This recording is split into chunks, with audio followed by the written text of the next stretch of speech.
Good morning, guys, or good afternoon if you are in Europe. So today, what we're gonna do is we're gonna go into review some data pre-processing and discretization, especially, and we're gonna look a little bit at the a priori rules. So first of all, do you guys see the screen? Yes, right? Yeah. What screen? Yeah. Do you see my screen? My screen. Now I see it. Yeah, good. I have our studio open. Okay. So basically what we're gonna do today is I made up the data set which we're gonna call grades, and I'm gonna show you what happens when we use different discretization methods. That's how we start. But for your homework assignments, I'm gonna be looking at results interpretation. Basically, your homework assignment, the deliverable needs to show an application of the material to the data that we are working with, right? So I'm gonna show you something a little different approach than what you see in Word documents. There is an alternative way to open a data set. Look here, tools, import data set from text file. Isn't that nice? And now I'm gonna go to the folder where my data is, data sets, and I made up the data set, the CSV file called grades. So what I'm doing is I'm gonna select it. See that? So now here it's giving me an option to keep the string variable as factors. Right now I'm gonna keep it checked because I want my gender to be the factor variable. So here it is, gender, retake, it's saying if a person is repeating the class, and here is the numeric grade. However, in your project, if you have a variable such as name, you don't want to keep it as a factor, right? Okay, so now here it says if the first row is my headings. I want to keep my first row is my headings. So I'm going to leave it as is, and I'm going to hit import. Isn't it nice? See this? Over here, it's telling me the command that it ran behind the scene to open my file, and I get a preview in here. All right? So now, very important, guys, the discretization is only for numeric variable. Only for numeric. It's not meant to be for the factor variable. So the whole idea here is, for instance, we've got grades, and I might not be interested in whether you got 95% or you got 83%. What I'm interested in, the letter grade, right? So let's try this way. I'm going to show you the difference between the equal interval, equal frequency, and the user-defined. So suppose that I'm going to do equal interval, right? That means we have letter grades F, C, B, and A, right? So I'm going to have 4 intervals. Anything from 0 through 25 is going to be an F. 25 through 50 is going to be a C, right? And 50 to 75 is a B. Isn't that nice? And then from 75 to 100 is going to be an A. So what I'll do here is, first of all, I have to load my packages, because otherwise it's not going to know what discretization is, right? So I have to go to packages right here, and I already have it installed. So I need the rules. Notice that it's saying that it loads in the package matrix. It's a dependent. Sometimes when there is a dependency between packages, so it's going to load it here too. And then I'm scrolling down, and I'm going to find the discretization. So that's another way to do it. You can just select it here, right? Okay, so now what we're going to do is we're going to run the discretization function. And suppose that I don't remember the syntax. What I could do is I could type the question mark, and I'm going to type discretization. Discretize rather, right? Yep. So here it's giving me the syntax, right? It's giving me the function name, and it's giving me the parameters that it takes, number of category labels, and I'm going to show you what all of that means, right? So what we're going to do right now is, some of you asked me that if you run it actually on a data set straight, and what happens if you made a mistake? You cannot undo, right? So what we're going to do first, we're going to do something like a preview. We're going to see how it looks like. So I'm going to say discretize, right? Discretize. Oh, see, that's nice. Isn't that nice? I'm typing it and it's giving me a little hint. Okay. Oops. What's wrong with this? Okay. Okay, so now take a look. What we're going to do here is I'm going to put X, it's for the date, it's for my variable. So what's the data set name is grades, right? And keep in mind that this is the case sensitive. So I put grades, and then I put the $sign, right? And after the $sign, I put the name of my variable. Isn't this nice? I like this. Comma. And now the second parameter is going to be my discretization method. So what I'm going to do is I'm going to do the interval first. Interval. Right? And now what I'm going to do is I'm going to specify the number of categories. It's 4. But am I going to get what I need right now? Not really, because it's very hard to read. I don't know what letter grade is it. Do I? I don't think so. Well, I see that it's divided into the 4 categories somehow, but it doesn't make sense, does it? Nope. So what I'll do is I'm going to add my labels. I'm going to have 4 intervals, and I want to assign a label to each interval. So, comma, and I'm going to say labels equals. Now I'm going to I have to create a list. To create a list, I type C, and in parentheses, I'm going to be specifying my list elements, which is F, comma, then I'm going to put C, and then I put comma, and I put a B and A, right? So this is a grade. Now let's preview, let's see what happens. Oh, see this? I'm getting an error because I have to have this double quote, I think. Yep. So let's try that. And notice what I do is I hit on the upper arrow key, and that allows repeating the previous command, right? So not sure why. For some reason, what it's doing is it's inserting the quote twice. That's R. Sometimes it's doing it. So we're gonna. Okay, so we have 4 labels, right? It's still not doing, but guess what? Here's my cheat sheet. So what I did was, right before I prepared the commands ahead of time, so here instead of displaying it, I'm assigning it to a variable. Control V.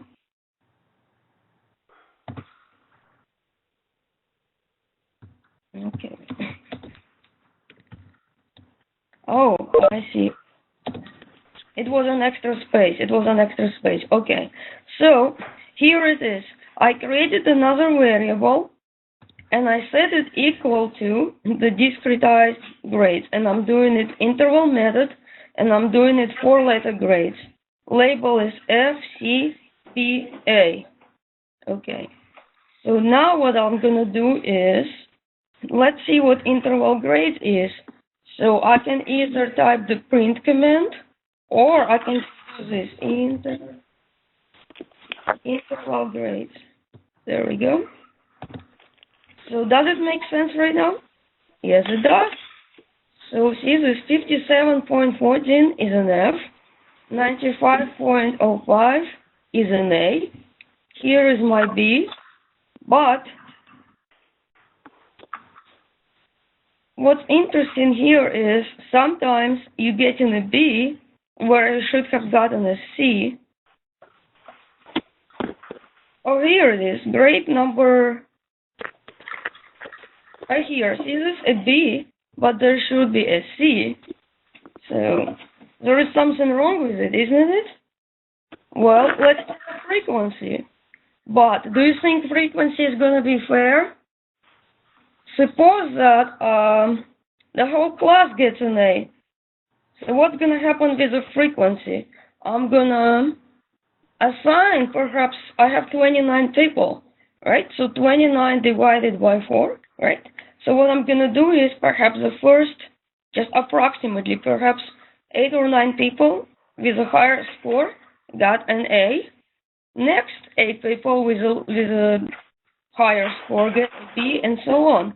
So there is a possibility that your grade is 90, but you got an F. What do you think about that? Okay, so now what we'll do is, I'm gonna copy my comments here. It's gonna be the frequency grade, frequency. And if you guys like, I can upload this code afterwards. Okay, so I'm gonna go here, I'm gonna paste it.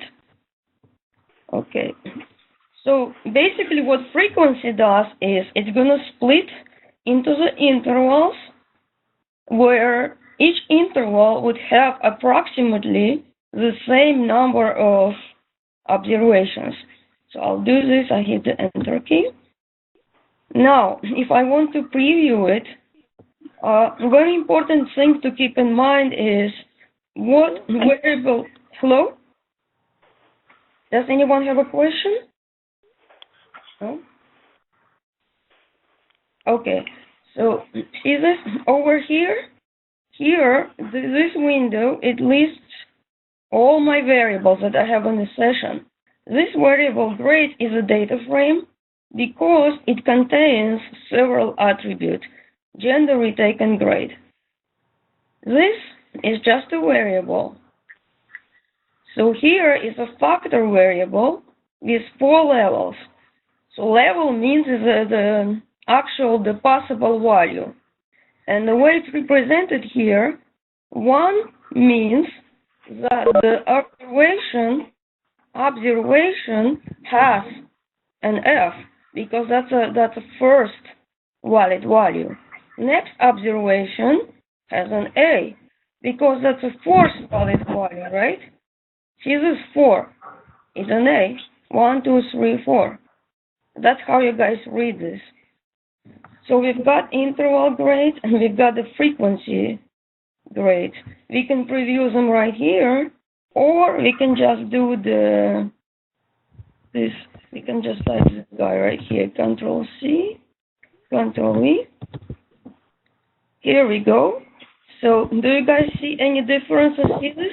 Number 3 here was a B, and right now the same person is getting a C. 83% is now a C, because I'm not looking at the intervals, I'm looking at I'm rather taking the first certain number of people with the highest grade than the next certain number of people with the highest grade. And what you guys can do here, see these little arrows? What we can do is we can sort it. Right? So if I sort it descending, I'm gonna see that I'm gonna see my highest grade, I'm gonna see my lowest grade here. But it will make more sense when I'm gonna combine all of this in a single data set. I'm gonna show you shortly. But for right now, So we have a frequency. Now we're going to do the user-defined. I want to say that everything below 70% is going to be an F. 70 to 80 is going to be a C. 80 to 90 is going to be a B, right? So what we'll do is, that's a correct command. So I'm going to call a variable fixed grade. And I'm going to show you what I'm doing here. I'm going to copy and paste right here. Basically, what I'm doing in here is that this is a variable. You're not going to see anything on the screen because the value will be stored in a variable. Here, this is an assignment operator. This is my function. I call it discretize. Here, the first parameter is the variable. It's a grade, right? And I'm not changing the grade variable because I'm not setting the grade equal to the result of discretization. That doesn't change. Method is fixed. Now, categories. Categories is a list. So, I want everything from 0 to 70. So my first interval is from 0 to 70. Those are interval breakpoints. 0, 70, 80, 90, and 100. Right? So here are the letter grades. So everything between 0 and 70 is an F. Between 70 and 80 is going to be a C. Between 80 and 90 is a B. And between 90 and 100 is going to be an A. Now, what's going to happen if you have, for instance, 101? That's going to convert it as a missing value. That's going to treat it as NA. If you have a value that falls outside the specified boundaries, that's going to show it as NA. That's how that works. But right now, let's run it like here. So see if now it added another row here. So those are your variables. R is very case sensitive. Sometimes when you type a command and you get an error, variable not found, what you could do is you could look it up. You could look at this panel and see if it's listed here, right? So unfortunately, R is case sensitive. So lowercase x is not the same as the uppercase x. Something to keep in mind. All right, so it's a little bit hard to see, right? Because we want to see the correspondence of the letter grades with the actual numeric grade. I'm going to combine these three columns, this data frame, with this three list. How am I going to do it? Is I'm going to use a function, and the function is called the cbind. So right here, this is what I'm going to do. I'm going to say this. I'm going to do this. Control E right here. So cbind, and in here I'm specifying what I want to concatenate, so to speak. But here you need to keep in mind that they have the number of rows in grades equals number of values in this one, and in this one, and in this one. We know that it does, right? So I'm gonna hit enter here. Now see this? See what happens? The grade 95%. Well, here it's correct, but here we start getting discrepancies.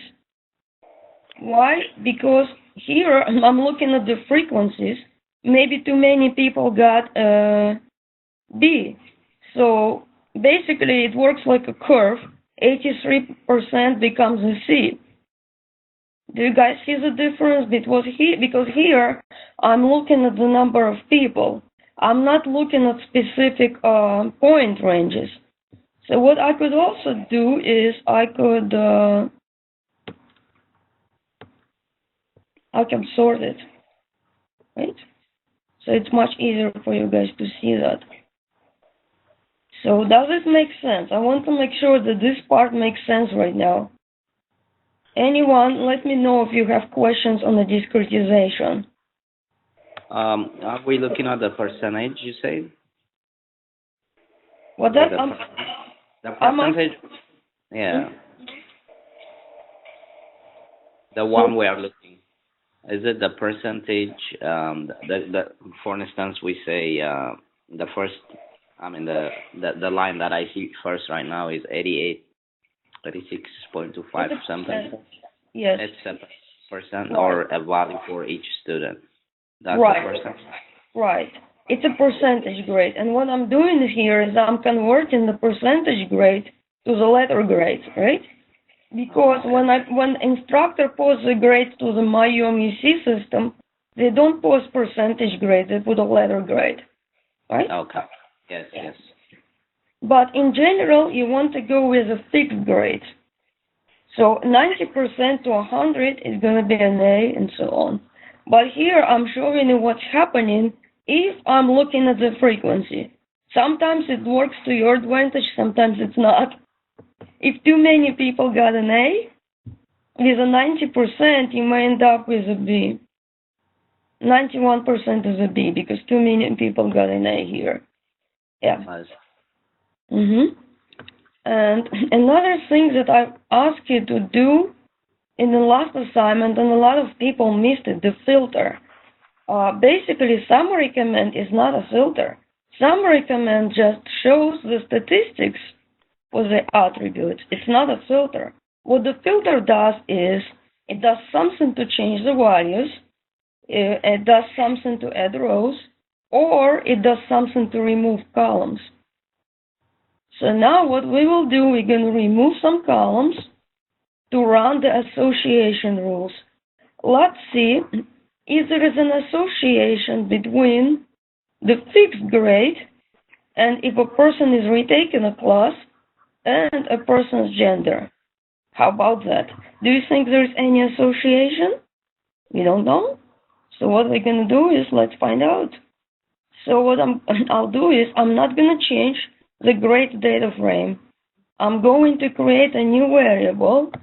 I'm going to call it my grade, right? And I'm going to set it equal to grades. So now it created another variable, and in order to see it, there are many ways. I can type view command, you'll see it here, or I could also do this head, and then I here put the variable name, which is my grades. By default, head shows the first 6 rows. I can change it. If I want to see the 10 rows, I can put the second parameter. It's an optional parameter. And notice that to display the last command, I hit the up arrow key. See that? Okay.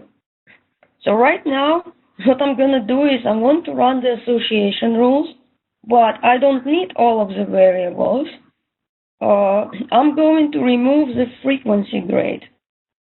And to do this, I'm gonna do this. I can do it this way. I can say my grades, and I'm gonna do $, and I'm gonna say frequency grade, and I'm gonna set it to null. Now, it has to be the uppercase now, right? So now, if I go do this, the head command, so I'm hitting this twice, it's gone, right? So now what we need to do is we need to remove these two also. So to do this, what I could do is I could just go ahead here and I can just type interval. This is nice. I can reduce repetitive typing. Interval equal no. Now, another way to repeat the previous command is this. Look at this. History. So suppose that I want to rerun this command right here. I select this and I hit this button to console. And the command is going to show right here for me. I hit enter.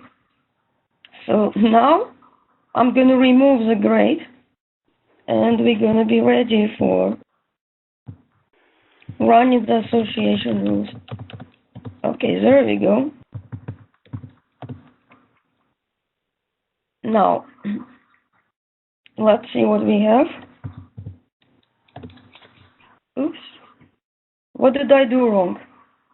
I see what I did wrong, but look at it, guys. This is what I was telling you before. R is case sensitive. It does not know what the grade is. It only knows what this grade is. It's uppercase. So now what I'm going to do is I'm going to run a head command. Okay, this is what I want. And I want to see if there is any association between gender, retake. Here. Yeah, go ahead. Here. Please don't do that. What's that? This is a teleconference. Don't be idiot, please. I'm so sorry, guys. Did anybody have a question? No? Okay. Because don't hesitate to ask questions. It's a customer service. That's what I call this. Yeah, Yelena, I have a question. This is Senegal. Yes. Hi, Senegal. So, when you do that, like removing some variables or adding some variables, that's what's considered a filter. Correct. Okay. Correct. Any other filter? Can you show us some more filters? Yes, we're gonna do this. Sure, absolutely, we're gonna do this. But okay, we're gonna do this. So basically, another thing is here. What I could do is I could do. Let's see this. Let's create migrate to. Migrate to, and I'm gonna equal to. Great. Great. Okay. Suppose that Yelena got very nice, right? And I wanted to add 10% to everybody's grade. So what I could do is I'm gonna say my grade,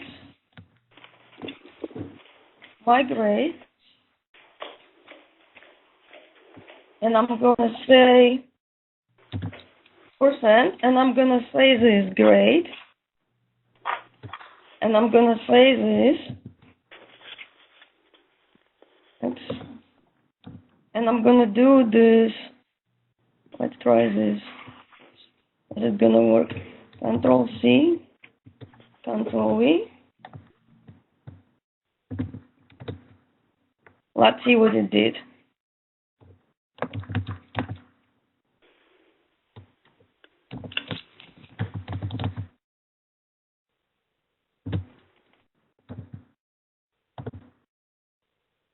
See that? That's a filter, because what I just did is I added 10% to the grade. That's an example. Or I could also subtract 10%. So that's type of the filters that you could guys use. Or I could only select the first 10 rows, right? So those are the filters that I was looking for. Now, let's get back to the migrate thing here. Yeah. So now we're going to run the association rules. What I need to do is I need to make sure that a rules package is checked. Yeah. So this is for this week homework. You need to make sure that a rules is checked. And this is very important point that I want to bring up. You install a package just once, right? And if the package is already here, you still need to load it. Each time when you start the RStudio, you need to load this package, otherwise it's not going to be recognized. R does not know what a priori is until I actually go ahead and check this right here. So now, if I click here, it's going to take me to the help page for this package, and it's going to list all functions that the package has. And what I'm doing, I'm running the a priori, right? That's what I'm interested in. I'm going to click here, and here it tells me what my method is and what parameters it can take. And there are some examples as well. Here are some examples that tells me some options that I could use. Right? So, and this is very important, guys. I'm not sure if you had a chance to do that yet, but if you look at the course content, this one you still don't see it because this one, okay. But I'm gonna go under here, and you see this RStudio resources by topic, and I have been adding stuff to this. It has some very important videos that I would strongly recommend you guys to watch, because those are the basics that you would need to understand to move on. Like, for example, the list. List, basically, what we're going to do is we're going to run some classifications method, and an output of the classification method is going to be stored in a variable. And a variable is a data type list. If we don't know what the list is, how are we going to interpret the results? It's very difficult, right? Because we don't know how to extract different components of the results. So somebody asked me about the data pre-processing filter. Here we are. So here is on handling missing values. You can just watch that video. And here is converting numeric variables to categorical. I ran the discretize function. You can also use a cut. And here are some logic functions and then some subsetting.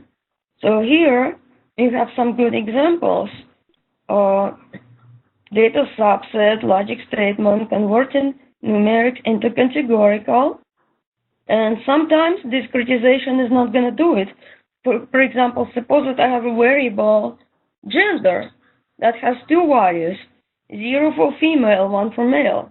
It's not going to work because I actually know what my values are ahead of time, right? So you're going to use factor to if you want to use factor if you have a fixed set of the discrete numeric values. To convert them to factor, you have to use a factor function. And whether you do it or not depends on the method that you're running. Some data mining methods work only for categorical variables, such as naive Bayes, and some methods require continuous. You're gonna see that, I promise. So, and you've got some videos on data visualization. You've got some materials on the association rule and decision trees. That's an excellent topic, right? So anyways, let's go back here. So now what we're going to do is the data set name is a required parameter. The rest of the parameters are optional, which means if I don't specify, it's going to use the default. So we're going to do here is run a priori, and I'm going to do migrate, right? This is my data frame name. Migrate, it's right here. Now, is this what I'm really interested in? No. You're going to say, where are my rules? Nowhere. Why? Because did I set the output to the variable? No, I did not. Well, I see that it generated 7 rules, but I don't see my rules. So what I need to do is I have to, okay, I can hit the upper key again, and I'm going to say this. I'm going to say rules, and I'm going to set them to the rule that this guy right here generates. Enter. So now, here, some of you asked me that why you see the output and some commands don't. Well, it really depends, because you are basically assigning the output to the variable, but some commands also print out additional stuff. So here, it's showing me the confidence, and it's showing me the support, and the minimum length of a rule, it means that the rule must have at least one item set to be displayed. Max length means that the total number of item sets on both sides should be no more than 10, and I'll show you what the item set is.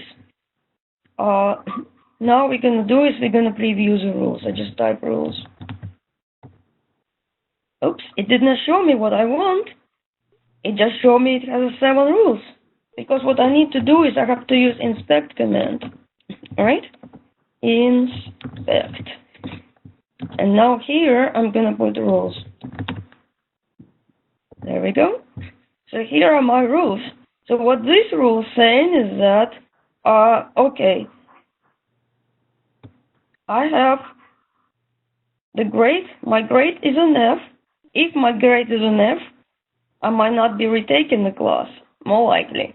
Maybe I'm taking the class for the first time. Perhaps somebody who takes a class for the first time gets an F.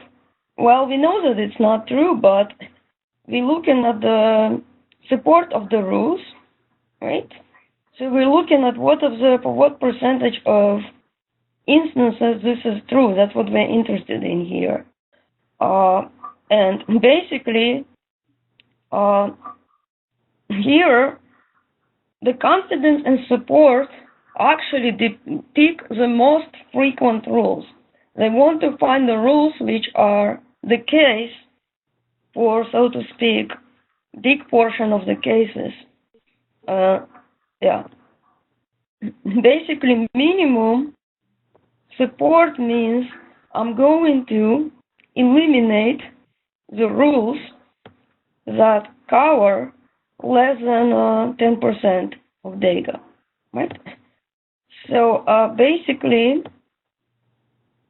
here are the 7 rules that meet the specified condition, but there is a problem with the confidence metric. Why? Because it overlooks the less frequent combinations. What if there is somebody who is taking the class for the first time and getting an A? That's possible, right? Oh, here, we have it here. Looks like we do. But what if gender equals male and retake is yes? How come I don't see it here? See this? I don't. Maybe it's a less frequent rule, right? But maybe it's valid. Who knows? So we have to look at the lift in addition to support and confidence, because number one, support and confidence, they overlook less frequent rule, and number two, they don't look if these two guys right here are independent. If these two events are independent, so we have to look at the probabilities that these two guys right here occur together, and we're going to divide by their individual probabilities. It's an independence. Lift metric looks at the independence. Okay. But there is another problem. Neither of these metrics are considered in the case when these both conditions are not true. Well, there are additional metrics, but they are advanced and are made it optional. You don't have to look at the additional metrics for the purpose of this exercise. However, if you choose to use the a priori rules method for your project, it might be a good idea to just explore an additional metric such as conviction, right? There are several. And in your exercise handout, I'm showing you how to display them. So this command's a little bit advanced.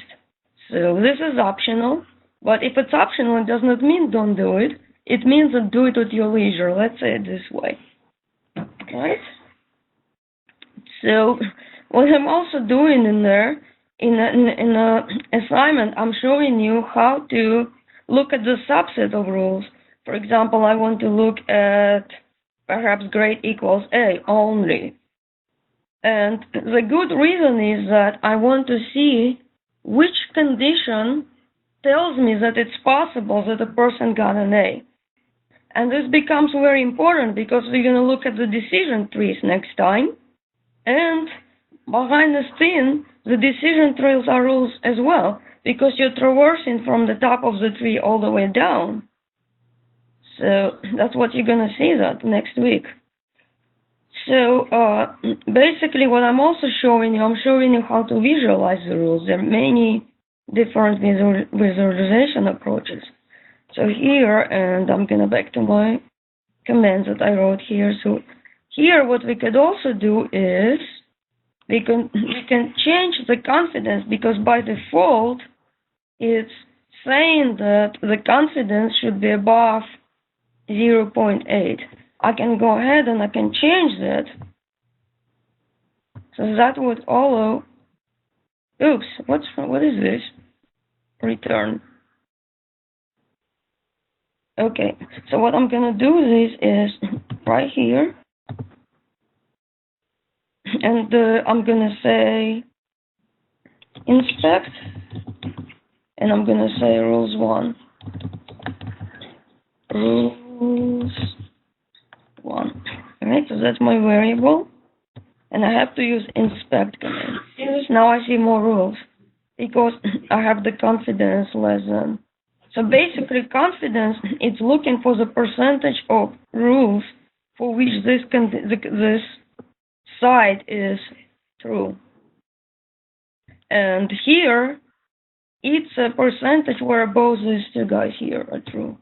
And this here is looking for the independence. But see this is a problem right here. So, well, not a big deal, but to get rid of this, you can set the mean, I think it's a mean length parameter, yeah. So it's under here. And you can set this right here, mean length equals to, like this. So basically what it's saying that you have to have, yes, Anthony. Anthony, do you have a question? I see you raising your hand. Okay. So here, I said the minimum length equal 2. It means that my rule must have at least 2 item sets, or in other words, it's going to have 1 on each side. I'm just trying to get rid of these empty brackets over there. Just kind of don't like it. Okay.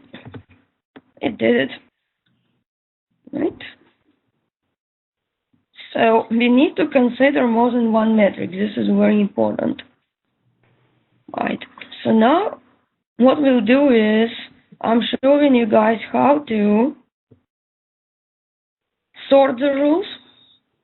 Perhaps I want to see the rules with the highest lift value at the top. So I'm going to copy and paste this command right here. See? So now I'm going to see what the rule sort is. And some of you guys, you asked me why the command was not working. Well, because some commands need to be executed in specific order. Before I ran this command, it did not know what role sorted is. So to make sure that I in fact have it, I would have to go back and look right here. Now see this? The data type of this is class. So that's why I had to use inspect command to preview it. I could not use the print command like I did before.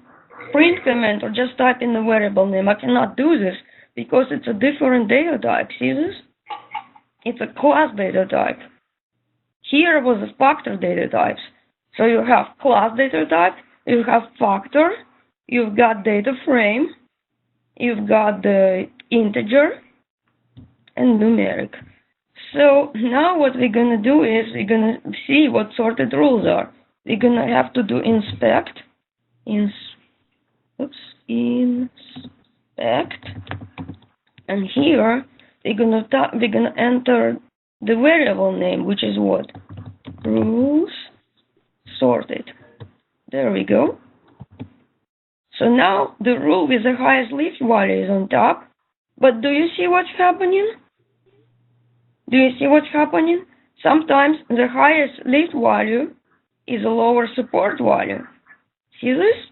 So we cannot just look only at the support, because we have to consider the less frequent rules as well. Because if the rule does not appear a lot, it does not mean that it's not necessarily something that we're not interested in. We might still be interested in this. Okay, so now sometimes the rules can be redundant. Well, it's very difficult to see just by looking at it, but there is a set of commands that I gave you, and you guys can just copy and paste just to eliminate the redundant rules. And it's this whole set right here. Right here, it's this whole set. And the good thing here is an application of how to use empty value, because here what it's doing is generating the matrix. Actually, it's one of the algorithms for the identifying redundant rules. So now what we could do is we're going to look at the data type here. If it's added here, redundant. I don't see it here yet, but okay. So let's see what that is. Okay. So if I don't know what my data type is, what I could do is I could try the str command. Ooh. Okay. Or what I could also do is I can just try this.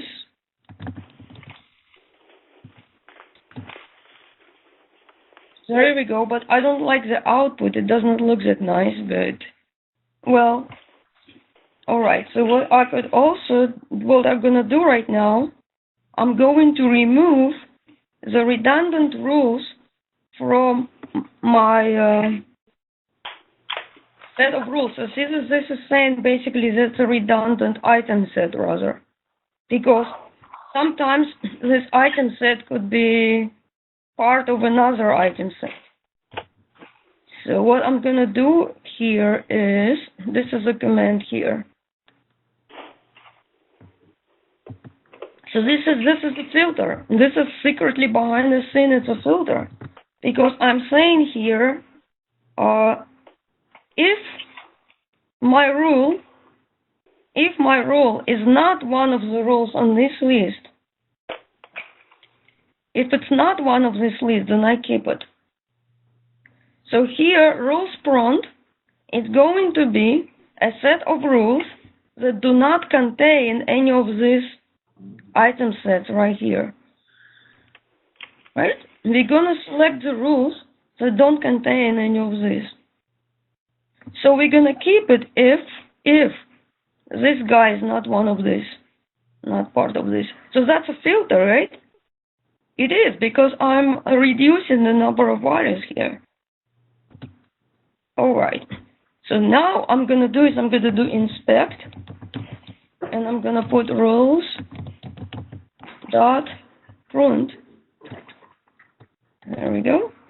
So what happens? I have less rules right now, right? And what did it eliminate? If we scroll up, we're gonna see that left-hand side retake equals y. We still have it. Okay, we still have it. Retake equals y. And we still have 2, 7, 4, 3, 1. But we don't have number 2, don't we? Do we? No, we still have this one. But basically, here we had more rules than we have right now. If you guys see which one we are missing, number 6. Yep, number 6. See this? Yeah, this one is missing. We don't have this one. Yeah, because see this, regardless if grade is A or B, it's still retake N. Yeah, and see this, we have it here. If 5th grade is an A, then retake is N. That's why. Okay, so this is a set of remaining rules right here.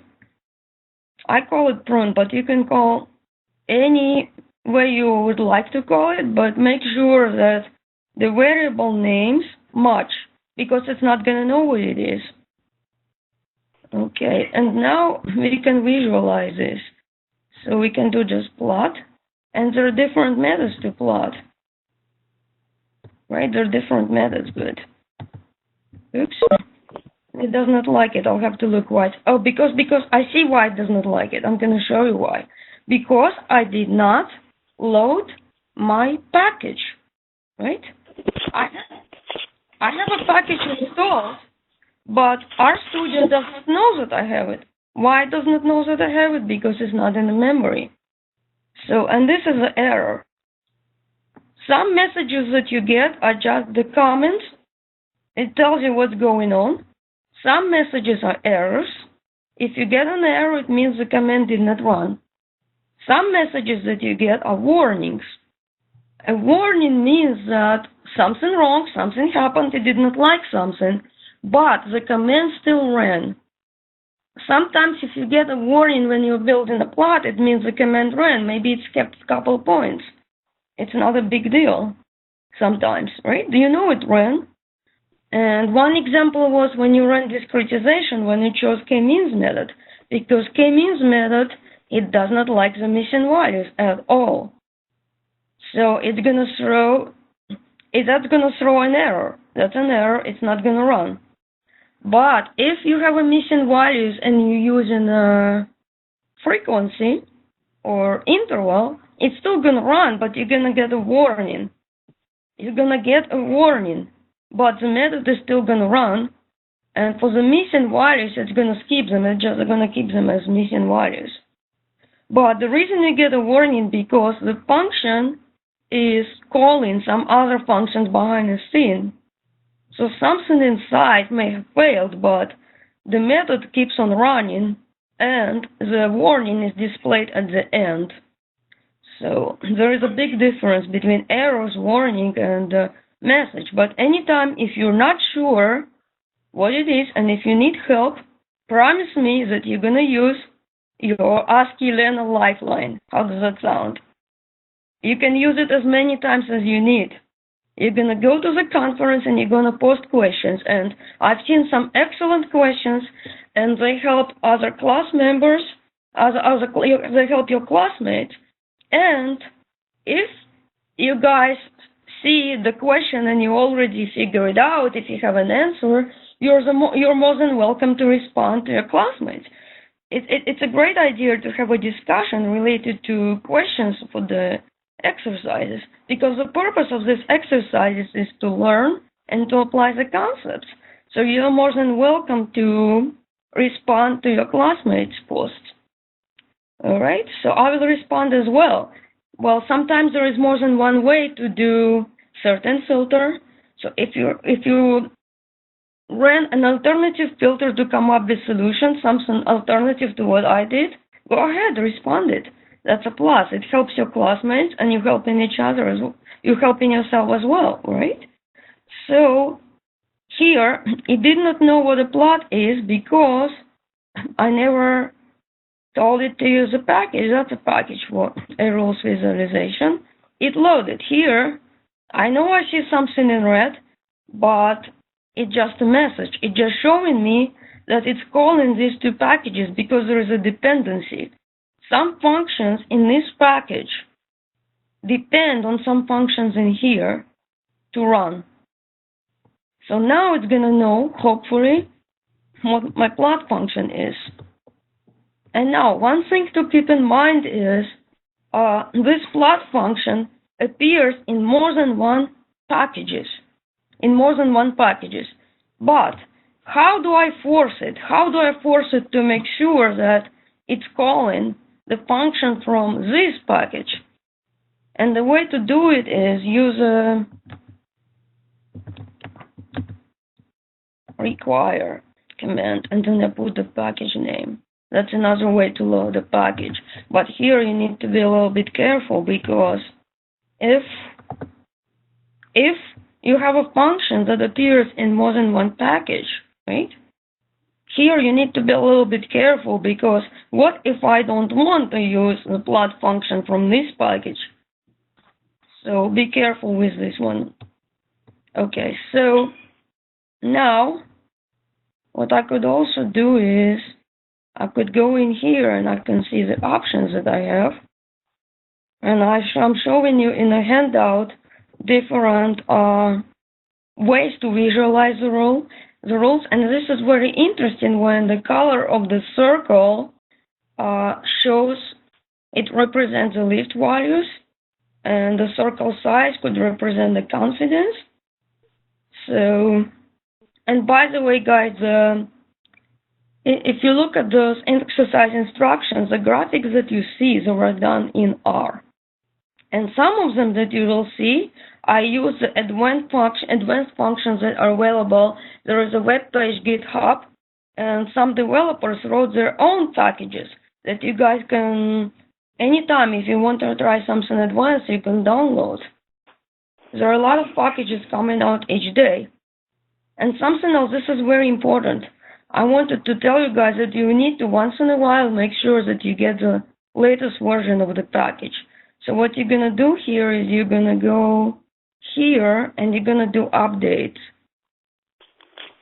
Check for updates. You always want to do this to make sure that you have the latest version. Right now it's going to tell me that all my packages are up to date because secretly updated it before the presentation. So you want to make sure you have it up to date. Right. So now I'm going to say what questions you guys have.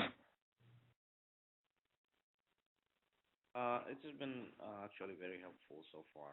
And thank you. Questions, yeah, that I have is maybe that helps us to more clarify this for those. May I ask you to speak a little bit louder if you don't mind? Okay, sure. Can you hear me now better? Yes, I do. Okay. So we are rotating under three concepts: rules, functions, and packages. So yeah. The rules are things that what we can create, or they are part of our studio. They are built in, or you generate. It's very different for different data, right? If I use different data sets, they're going to be different. It's based on data. So we create. Well, yeah, the program creates them for us. I'm calling the function, and the function creates them for me. Okay. I call the function here. This is a function, and those I was looking at that grade, the one that we're looking at, the black letters there. Retake. No, the one at the bottom on the main page. Retake. It can be an N or it can be F. Retake can be N or it can be Y, right? Yes. Yeah, that one. So that's a rule. So did we create that rule? It's an item set, and the program generated that rule for me. It's going through my data, and I'm going to say I have this combination in my data set. I have rows. I have X number of rows where retake is equals Y and gender is a male. Okay, I got it. How it's already part of the table structure. Well, it's looking at my data, and it's finding the combinations that I have in my data, and and support confidence they pick up the most frequent combinations. But sometimes there is a possibility that the combination is less frequent, but it could be true. Somebody repeating the class might get an A, and that's quite common because we don't know. Person could repeat the class for numerous reasons. So it's high possibility that you repeat the class and you get an A. Right, because when you repeat a class, your grading starts all over, so there's a big chance of this, yep. And there is also a chance when you repeat and fail. It's possible. It's possible. All outcomes are possible. And Right. I have two more questions. One question I have is, so when we do the filters, there is no specific kind of filter that you want us to do. We can choose based on the data structure. We can filter based on some criteria that we prefer, right? For that, There's no strict filter way. okay. The filter you use depends on the methods that you're running, because as you're gonna see later on, yes, some methods work only on numeric variables. Yeah. Some methods work only on discrete variables. Yeah. And another thing to keep in mind is the unique identifiers. You want to remove them. Okay. My last question is, basically now I see R is very flexible and we can even do graphs and everything. Is it something that we can push this data, this information into a database? Can it interact with any other application? Or what's the real world applicability of this in the real world? How are we going to integrate R with any other software? There is also something called R Hadoop. There is R. Yeah, exactly. There is R Hadoop. Okay. It's an advanced topic, and so it might be touching it in a data analytics program that's advanced. There is R programming for Hadoop. Yeah. Okay. Thanks. Yeah, and also there is an application for text analysis. They're gonna be week 10, but that specific text mining in R, that exercise is gonna be optional.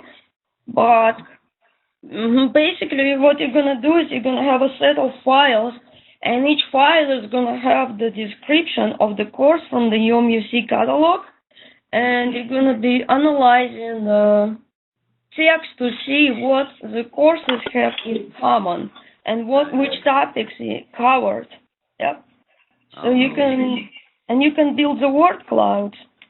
You can do so many things. All right, thank you. Yeah. Thanks. So but in order to understand those complex applications, we need to know the basics. We need to practice. We need to know how to filter the data. We need to know how to load the data. Okay. Right? Yeah. So it's a lot of things to consider. We need to know how to save our data. We need to know there's a lot of things, and you can do the same operation in multiple ways. Yeah. And by the way, are you the one who grades our exercises or the professor does? Both. Both of you. Okay. Because sometimes when I see the comments, I would like to discuss, so I wanted to know. So, okay. All right. When you have questions, email both of us. Okay. So it's a two people grading. Involved. Okay. All right. Thanks. Yeah, because Yeah. And also, what you guys gonna see is some comments. Not all comments result necessarily. Not all comments affect grade.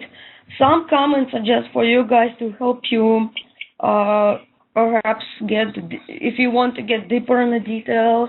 There could be some recommendations there, or perhaps there is something that you might be using for your project.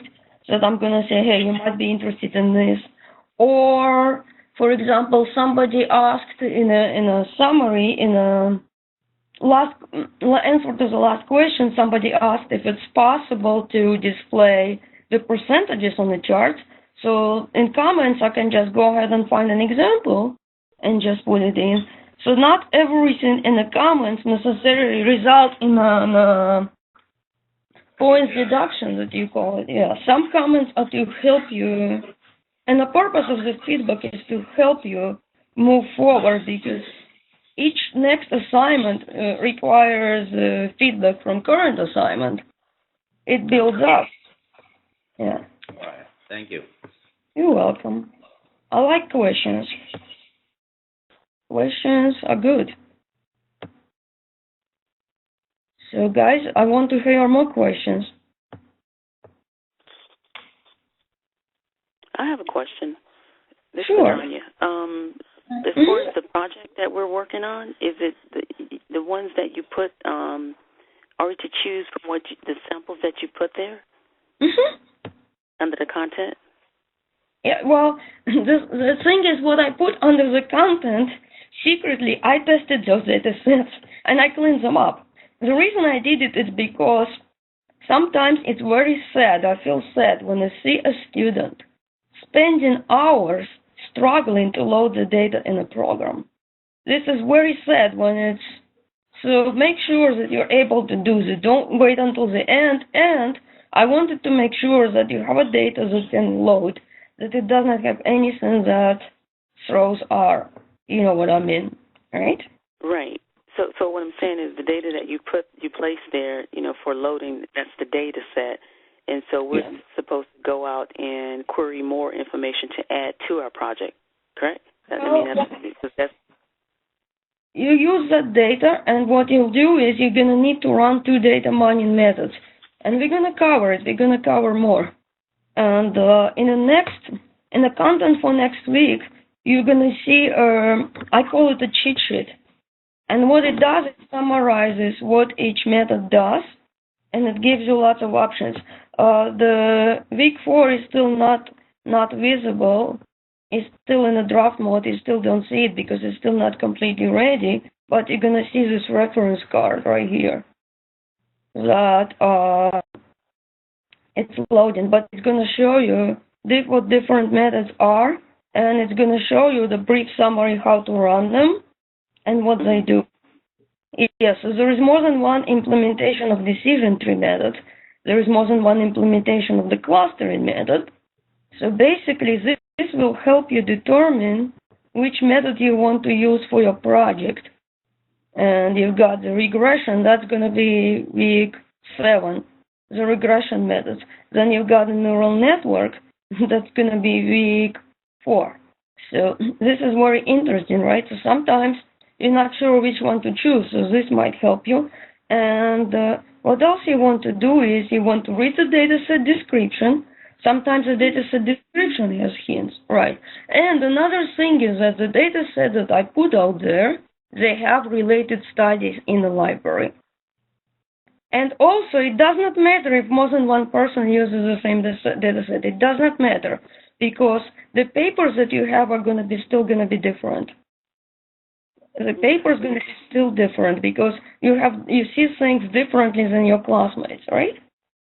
So your related studies might be different, and so on. But especially some data sets such as cancer, that one has a lot of related studies. Yeah. But if you need help with finding related studies, let me know, and I'm going to tell you the search criteria that you need to enter to find them. And make sure that you use a Scholarly. So when you log into UMUC library, there is an option to have the Scholarly checkbox checked and the full text. So check those two, and sometimes you may want to try entering the synonyms and to see if you get a different set of results. But yes, you would need to find several related studies. Like like for example, the cancer data set, you are predicting if the cancer is malignant or benign. Let's see what related studies do it. What method do they use? And here is what I'm doing. Let's compare what the results I got with the results that they have in a study. Which method works better?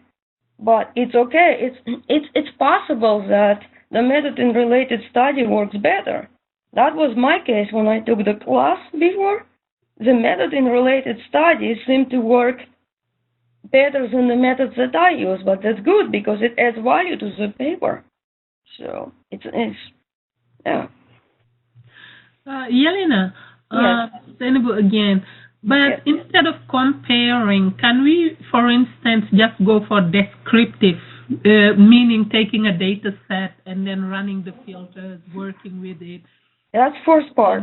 That's first part. You need to do the filters. That's a data pre-processing. But you need to define the purpose. Like, what's my purpose? Am I predicting something or am I doing a classification? Your study needs to have a purpose. You need to come up with a dependent variable. Everything else that you do needs to be done in light of the purpose. In light of that purpose. The prediction, if you want to do prediction, the one on the college news data set, that's excellent because you're predicting the graduation rate. And in fact, those studies, they actually exist. All this data is actual data. Yes, there are studies that predict the college graduation rate based on the SAT scores and then the student demographics, how many students were admitted, so on. Yeah? So that one is, yeah, go ahead. For instance, is like showing a relation, a purpose. Let's say, like you are talking about the cancer data set, where we're going to say the rate of cancer related to gender or related to age. For instance, I'm working with a heart data set, and I was interested in like cholesterol rate and all that stuff related to gender and related to age. Is it considered a purpose? Or well, the purpose is you have to predict something and classify it. You have to have dependent variable. But regarding related, there is a section on pruning the model. There is a section on pruning, so you want to see which attribute influences your dependent variable the most. Mm-hmm. It's part of it, but you have to have a dependent variable, right? Okay, that's you. Right, so there is a prediction. The prediction one is a body fat percentage data set. And it's actually the one that I used when I took the class. And what's interesting that I've seen a lot of papers on the data set, and the papers that I've seen are completely different from my paper. So what I'm saying that it's okay if more than one student works on the same data set, no problem. Your papers are going to be different, right? Okay, got you. And you're going to be submitting it to the Turnitin. Yeah. Mm-hmm. But the time is going fast, so start working on your project from the beginning. Yeah. Next week we do decision trees. And if you're doing a classification, that's one possibility, one method. Right? You have to use two at least. So just pick two and also look at the related studies, see what methods they use. Mm-hmm. Right? So, questions? Yelena, I got a question. Yes. I'm a little late, to join the conference. But is it possible that we go through this again? Oh, the recording is going to be posted. I'm going to post the recording. Oh, beautiful. Yep. Because, what's this happening? This is my first time in experiencing this kind of thing. It's kind of fun. And, of course, I'm the type of person that like coding stuff, especially when it comes to script written. Go ahead. No, I was going to say, no, that's a good point. I'm recording the session. So when this is over, when I receive the file, what I'll do is I'm going to convert it. Well, we'll see. You're going to get a link to the recording one way or the other. So you're going to have a recording. You can watch the session all over. And you can rewind certain pieces. You can repeat certain pieces. You're going to have this. So don't worry. You're going to have the recording. Okay. Yeah. Sure. But yeah, go ahead and ask questions. That's a great opportunity to ask questions now. And yeah. And some of you guys, you may have met me in DBST 611, so I've been doing my best to respond as quickly as possible. So if you post your question, you get the response within 24 hours, if not sooner. So I need you guys to ask questions because that way it's helping your classmates. So I don't want you struggling with the command for days, no. Yeah, I'm kind of new to R, and I was wondering, could we have a list of more pre-processing filters? Sure. Oh, if you look at this right here, let me see here. Did I put this in a week too? I think I put it in a week too. Yeah, so. You gave us lots of documents. I have them downloaded. But we would need to. But the thing is, looking at it, usually I don't know what is what, meaning that what makes sense for our course and what does not. Usually, when you go online, you have an overwhelming amount of information. I agree with you. Basically, some data, so you want to see some, you want to see some examples, right? Okay. And basically another thing that I want you guys to do is, I want to make sure that you are watching this. Have any of you been watching these videos? Yes, they help a lot. And data, and like it's the, let's say, week 1, week 2, what we did. Yeah. And they're gonna be, so you guys think it would help to put more videos, right? Sure. This is association rule, these 2 documents. And then there's gonna be something on decision trees. So guys, do you think it will help you to find more videos? Would it help? Only if there are videos that does pretty much exactly what we are doing in this class. For instance, if it is a video that works with discretization and use the method that we have in the instruction manual, yes, it helps. Sure. Yeah, but the thing is, I'm looking for it, I'm working. But the thing is, the processing that you're going to do in your project should be in light of your data, yes. But at times, what's that? Sorry to cut you off. When we have a data set, it is up to us to make an educated guess and see what would be the appropriate method to use with that specific data set. It's going to make more sense when we start getting deeper into classification and regression. But your first step is to define if you're doing classification or prediction. This is the first step. Right? Okay. All right. Yes. This is the first step.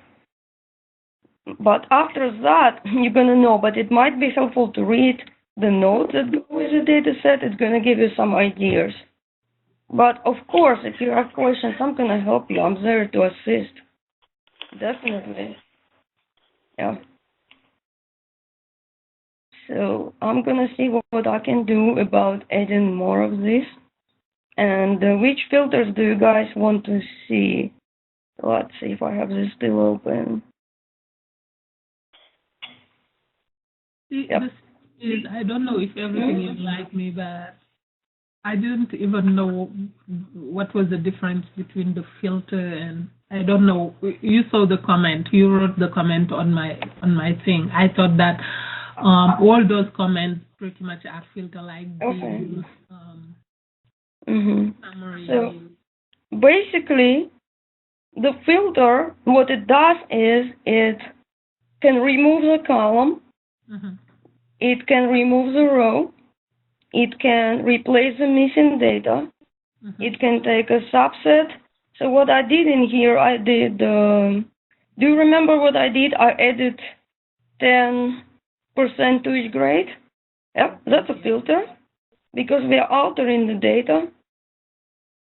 So the filter could all the discretization methods, are they considered filters as well, or they are different? Secretly they are, but that specific assignment meant run 2 filters other than discretization. Okay. Yeah. But basically, filters replace the missing values. I can go through this here.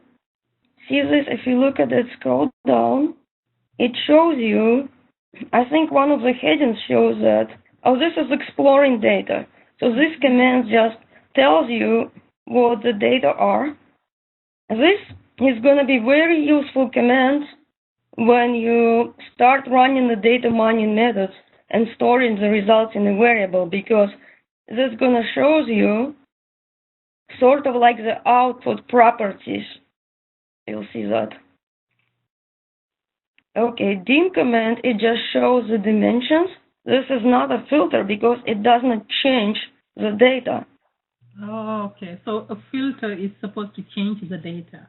Correct. It's supposed to, oh, here it is. See this? See this? It shows you there is a heading called variable filters. Do you see that? So if you change the data, is it going to alter the original data? Or well, oh, that's a good question. You can work from a copy because, as one of your classmates pointed out, that what if I want to undo? Well, I did some research and there is no actually way to undo. If you find, then let me know, but I would appreciate it because there is no actually way that I know to undo the commands. No. So basically, to actually undo, you will have to reload the data and rerun the commands that you did. Oh, something else. See this? These things show me what my current working directory is. The tilde? Well, yeah, tilde, it means that it's default right now. By default, it's just my documents folder. This is the default, just my documents folder. But I can change the working directory in multiple ways. I can also do this here, click here, and I can browse right here through my files. And I can, oops, no, what's going on? I can use this thing in here, and I can go through, and I go here and select the data sets, click OK, and then I can say it here to make it my working directory. Oh, here it is. See what I did? I went here, and I selected the folders that I want to look at, and then I click on More, and I could do this set as a working directory. That's a third way. Okay. Cool. Third way. Yeah, so we have 3 ways. And you could also change the global setting of the default setting for the working directory. So there are so many things you can do it in multiple ways. Right. But, yeah. For the filter, see this? It's right here. So what are we going to do, guys? From now on, we're going to read carefully, right? Promise me. No, I saw that. I read it so many times, but because in your entire document you always give examples, and I didn't see any examples beneath it. So I was wondering where is the filter? It just gives a description, but we don't have any examples. Here it is. Factor function is a filter. Look at this. This is a level 1 heading. This is a level 2 heading. So the big heading is a section heading. So does it mean summary, car symboling? It's a filter? No, summary is not. Summary just shows. The reason I'm running the summary command is to show you what happened before the filter and what happened after. Okay. I'm running the summary command to show you the effect of the filter, because otherwise, if I'm not showing you what happened, the example lacks purpose. So this is, yeah. So what is the the command for the filter? If you want to do like this one is one. Change. Okay, is there any other one? Factor car symboling is a filter. Well, no, car symboling is a data type. It's the entire command. I mean, car factor. Factor is a filter. Yep. Because Because basically symboling is one of the attributes in a car data set, isn't it? Mm-hmm. It's one of the attributes. I can go ahead and I can load this. Do this. Let's go ahead here. And right now it's nice because my what's happening is my directory, my working directory, I just changed it to the data set. And if you see this, import data set from text files, see this, I'm already in my cars. I'm already in the right folder. So let's find it. It's this one right here. Okay. I'm gonna keep it as is. But if your data set for the project has things like names, you need this unchecked. But anyways, let me go ahead and do import. Okay, so see this? This is numeric. So this is numeric. It loaded as a number. But sometimes if I'm running a method that does not work on numbers, I have to convert this to a factor variable.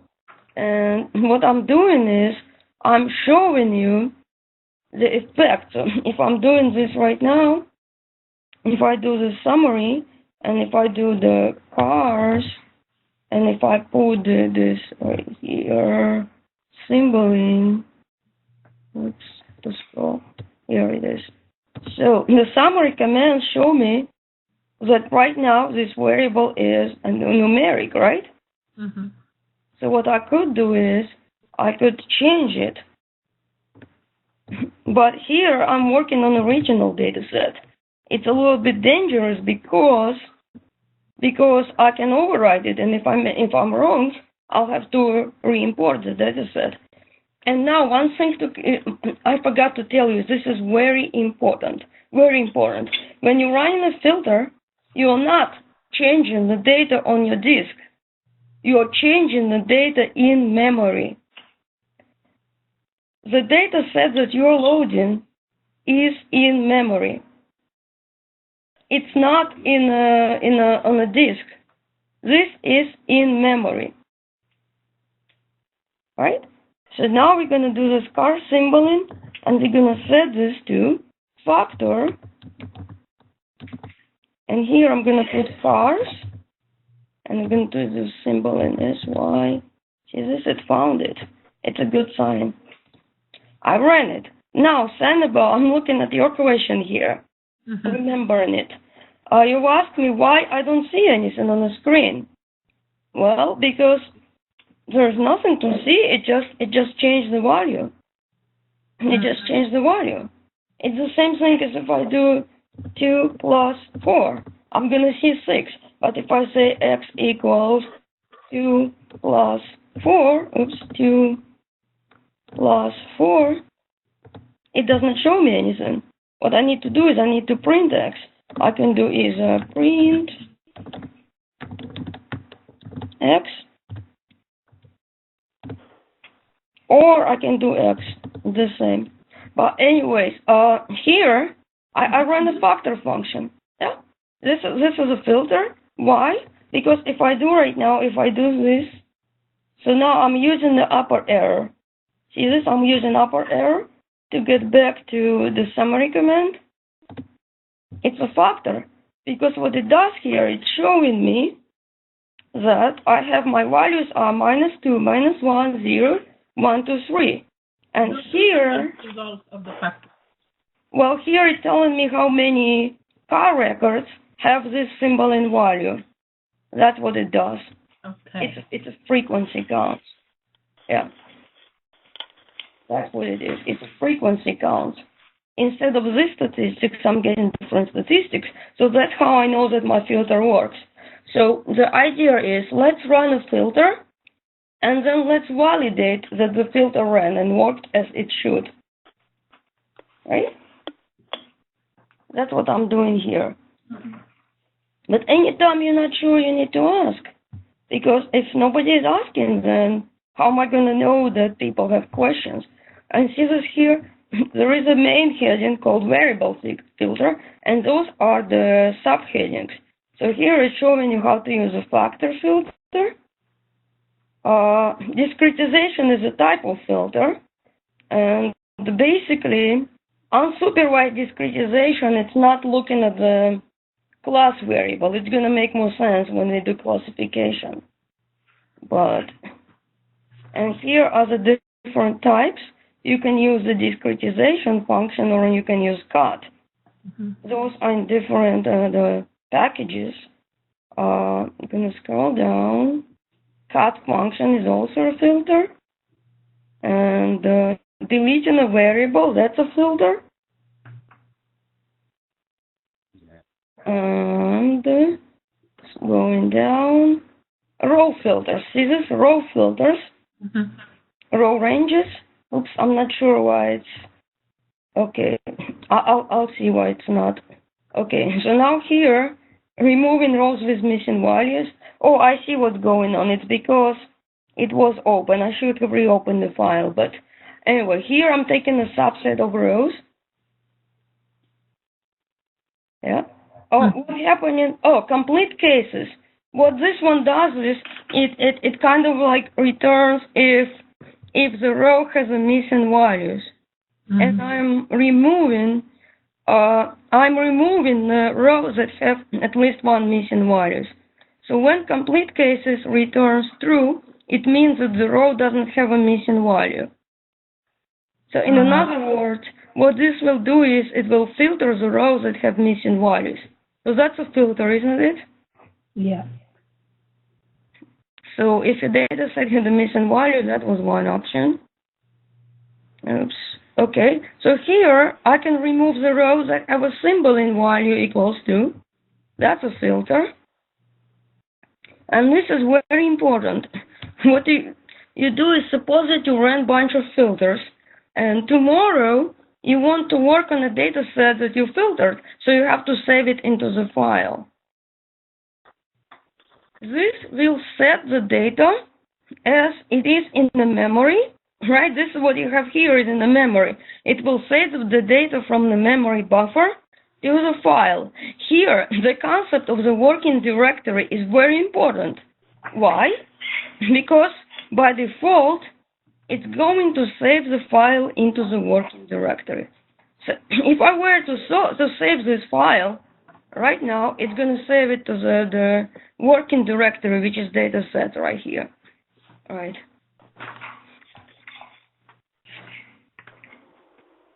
Oh, another way to preview things is to click here, I think. See this? That's another way to preview.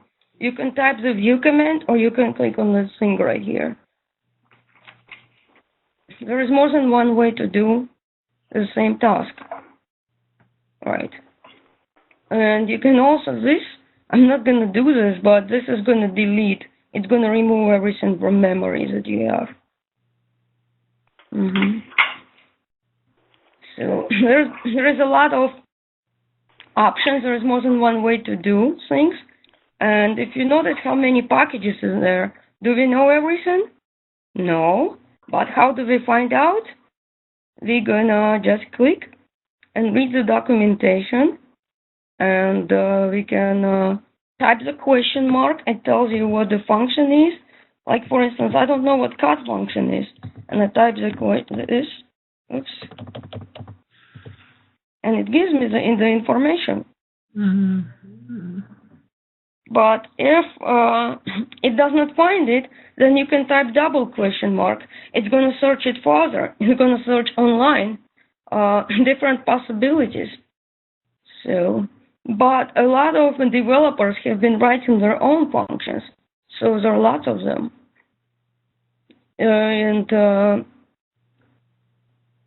I guess nobody knows everything. It's a matter of looking through the documentation and yeah. But for the purpose of this class, I'm gonna be getting what you need to run because it's an introductory course, data mining, and I want you guys to focus on the data mining itself.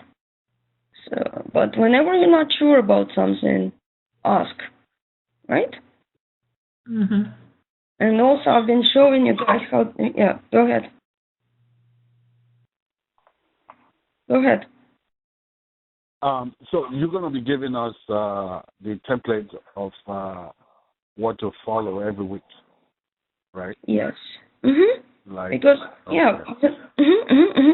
Exactly. This week you're gonna get. Next week you're gonna get the decision trees. There are many decision tree implementations. But the thing is, since you're gonna be doing a project, right? I'm gonna be showing you this exercise, specific exercise in the C-tree, but the C-tree method might not work for your data. So that's why in this list of videos I have to have several implementations, because you might be running a different method for your project. This is a little bit tricky, I understand, but see, you need to understand what naive Bayes does. You need to understand those two. Although there is no exercise on naive Bayes, we need to understand this method because, well, is it possible that you give us? Go ahead. Sure, I was gonna say I can go ahead and create something on it. It's not a problem. Yeah, is it possible to give us? Is it naive possible to Bayes? give us Give what? a generic template of commands to follow for the project? Yes. Oh, for the project. See, that's really tricky because the command that you run needs to be in light of your data. Okay? So the first step is to get familiar with what your data is. What are we doing? Are we doing the prediction or are we doing the classification? Because the commands needs to be done in light of your data. And I'm giving you the cheat sheet with the methods, but you need to pick what for your data. Yes, go ahead. Well, I'm looking at this cheat sheet right now. To be honest, I don't understand. There's going to be another one. Okay. But that cheat sheet, in order to understand it, you really need to go through all of the videos, and there's going to be another one on methods. And that one just tells you an overview of what each method does, and in general how you run it. Yeah. And you're going to see something different this week. You're going to divide the data into two parts. You're going to use the first part to build the model, and the next part you're going to use it to evaluate the model. You're going to see it in the week 4 exercise. It's still not visible, but it starts at midnight on Sunday. Yeah, week 4. Right?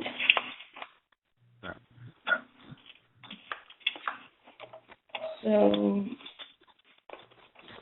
but again, for your project, the methods that you use need to be in light of your data. So that's the reason I need to put something in a naive Bayes, because this method is compulsory, and if you see the questions on it later on, it's a fair game, because that method is compulsory to understand what it does. Naive Bayes, decision tree. We're gonna do neural network. After the midterm, we're gonna do the regression, and we're gonna do clustering. And in the later part of the course, we're gonna look at how this method could be applied to analyzing text, to analyzing the social networks, like a network of people, and the relationship between people, perhaps, in the network. We're going to look at different applications. Yeah?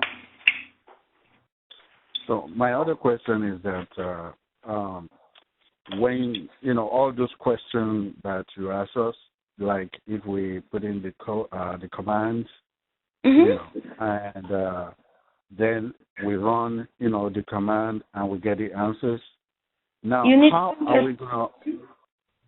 are we gonna present our answer, to align with the question you asked concerning that command, because I remember in assignment 2, there's some part, I think I put in everything you wanted, but I got 8 all over 10, especially on the introduction, and I was able to explain, the information about, the very topic that I picked. Right. And I was expecting to get everything right. You say that the information is not completed. Well, because first of all, you need to answer all questions, and also the questions need to be answered in light of your data, and you need to interpret results. Because if the deliverable does not show an understanding of what the screenshot shows, an exercise lacks purpose. It does not have a purpose. But we follow the command and we type it in and it gives us the result. We don't know. And you need to explain the result. Exactly. Oh. Because the exercise lacks purpose if there's no explanation. Because you're graded because the deliverable needs to show that you're able to learn how to apply the concept that we study in the class. But if I don't see the application of concept, the exercise, does not show the purpose. So, can you explain what discretization means? Okay, let me repeat this. Discretization means I'm dividing the continuous. I have a continuous variable such as grades. That's what I started with right here. Right? Okay. But this is continuous. But the problem is when suppose when it's time to submit the grades to my UMUC, it's just an example. It does not look at the actual marker here. It's looking if your grade is either A or B or C. And what discretization does is it converts the continuous numeric values into a set of predefined discrete values.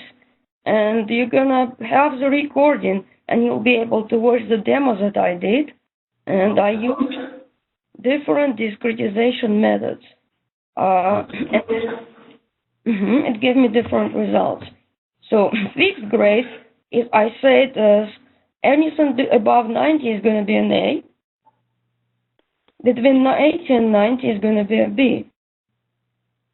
But for the equal interval, I said that everything between 0 and 25 is going to be an F. From 25 to 50 is going to be a C. From 50 to 75 is going to be a B, and so on, right? Here, it's this one. Here is the frequency. I'm going to say the first 8 people, I'm looking at the scores. The first 8 people who got the higher score get an A. The next 8 people get a B, and so on. So that one is looking at, it's trying to put approximately the same number of instances, the same number of values in the same bin, so to speak. A is a bin, B is a bin, it's binning. So in other words, another example would be an age. Notice that in some surveys, they're not asking for exact numbers, they're asking the range. Are you between 25 and 65? Are you between 36 and 45, as an example? Does that make sense? Or? Yeah, I'm following you. So, and the discretization is only for numeric variables. Only if it's a number. Okay. Right. All right. So, anything else? I'm hearing feedback. Okay, anything else?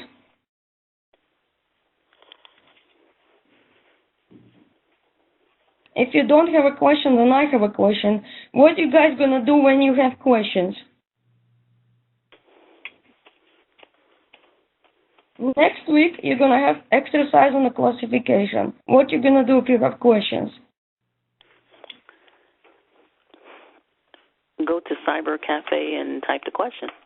Well, you're gonna go to the content for that week, and you're gonna put your question, exactly. Right. How about I have a question. Oh, ask Elena, exactly. Exactly. Ask Joanna. Yeah, In, I have yeah. a question. So, Yes. like, just like all of what we were talking about, but say, for instance, like you're working on a certain data set, and then you type, because I think you said, according to the order of some of these ones that were the command that we type in, sometimes you get an error message. Is that because we're not typing or typing the command in the right order? Well, I was just saying that sometimes I'm trying to do something. I'm trying to say, for instance, why. Like for instance, the rules, a priori, and then you type in some of the different arguments of it. In the error, you get an error message that says "could not find function" in the name of the function that you're trying to work with. What reason is that? Well, multiple reasons. There are numerous reasons. One reason could be because I did not load my package. The function could be part of the package, but it does not know what a priori is until I load my rules package into the memory, right? I have to load the package into memory. Otherwise, it does not know what it is. That's one reason. Another reason is that such a function does not exist, simply. Sorry. The function might not exist anywhere. I might be typing something like this. I don't know what that is. And it could be case sensitive, right? Yeah, it is I know that. Yeah, it's another part. So there could be errors for numerous reasons. And that's the reason I'm asking you. You have to put the sequence of commands you run to get an error, so that I can get an idea of how should I reproduce it. Like for instance, the one command inspec, and then in parentheses, inspec. I mistyped something, right? Before, what errors did I get? Yeah, sometimes I mistype things. So this is not an error, this is a message. Oh, here there was an error, I mistyped something. Something I mistyped. So, if you compare it, yes, there is a typo somewhere. It didn't like, because see discretization. Because you capitalize it, or something like it was, Yeah, exactly. Yeah. Because what this does is, it's calling, behind the scene, it's calling the cut function. So this function calls something else. That's what's going on. And when it's an error, the execution stops. If it's a warning, the function still runs, but at the end you see the message. Perhaps warning could be when you're trying to plot something, and if one of the points has a problem, it's still going to do the plot, but it's going to ignore that instance, and it's going to put a warning. So that's one reason. You're good. And then if you're running a discretization on numeric variables that has missing values, you might get the warning, but that's okay, because it's just going to skip that specific row, but the rest of it is going to be working. Or if you attempt to run the discretization on a non-numeric attribute, you're going to get an error. It's not going to run, right? Or another reason is sometimes when you specify the different parameter data types, like discretization cannot be run on the factor variables, you get an error.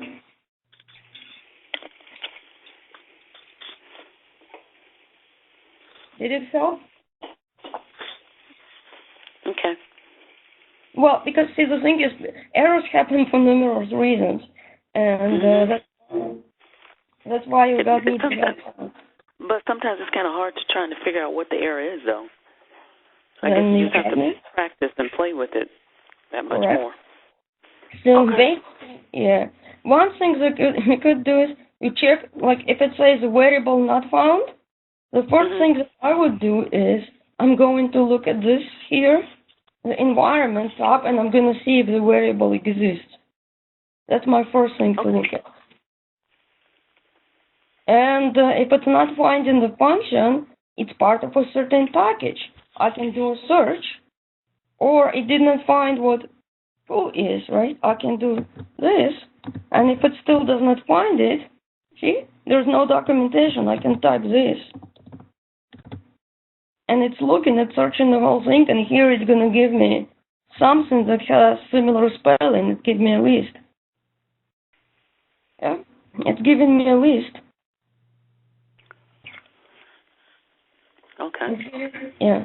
So basically, that's one way. You may or may not have noticed how I was running the discretization rule. I had the description, function description open in this window in the help. It's really helpful to do it this way. Yeah. You might find it helpful to do it like this. And also, you may navigate between the help pages. It's similar to the browser. You use this, like this here, yeah. Mm-hmm. Okay. Okay, thank you for your time, though. You're most welcome, yeah. So, anybody else?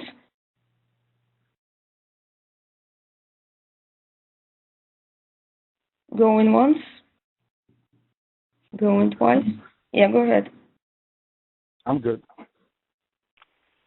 Everybody good? Yes, I'm good. Okay. Thank you so much for your time. Oh, you're the most welcome. Okay, then we're gonna end the presentation, and I'll make sure that you get the recording. Okay, thank you, guys. Thank you. Thank Bye-bye. you. Thank you, Anna, for doing this. You're welcome. Mm-hmm.